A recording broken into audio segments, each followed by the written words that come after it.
All right, so around the holidays, organizations receive a good influx of volunteers, donations, food donations, that sort of thing. But Boca Helping Hands wants to remind everyone that there is a need year-round in the summer months, too. Things start to dwindle off a little bit. So I have here now Greg Hazel. He's Executive Director with Boca Helping Hands. Greg, thank you so much for being here. Tell me, what tends to happen in the summer? How significant is that drop-off in donations? Well, thanks for having me, Mark.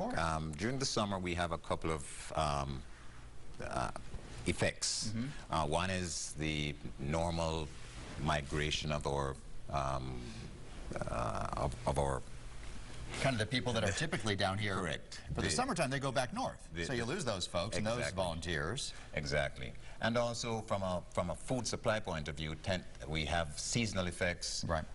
And donations tend to dry up as well. So the summer months can be a little bit dry. And then what does that mean for your nonprofit? Because you do a lot of things. You have weekly dinners at times for families. You have the food bank. Tell me how that affects the people that rely on your resources. It affects all the services that we provide, which, as you know, includes both food, feeding programs, as well as job training programs, as well as child care programs. So all of the volunteer service that we normally depend on to provide those services can be affected. So that's really an important aspect of what we try to do in the summer is make sure that we have backup volunteers or additional sources of food. We encourage people to do food drives to provide the kind of food that tends to be less available during the summer months. So I'm sure some folks are sitting at home right now and saying, geez, I got a lot of food in my pantry, or I'd love to go to the store and buy some new stuff and send it over to you. What specifically do you need? Let's just talk about food first. Sure.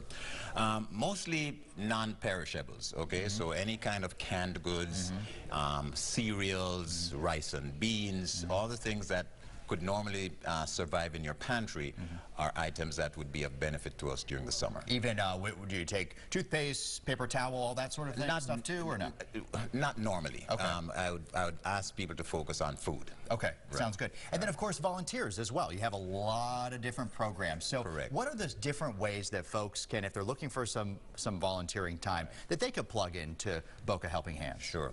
Well, people can help us in our food service. So they can help us come in to prepare foods, they can help us pack pantry bags, but they can also help us in our job training programs. They can help us mentor our job training candidates, help them learn how to prepare resumes or do interviews.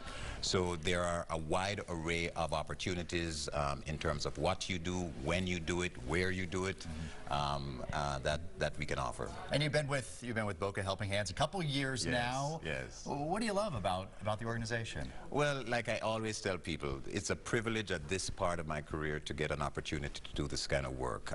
You meet the best type of people. Oh, absolutely. You know, people who are doing this kind of work for good reason, because you really want to touch people's lives.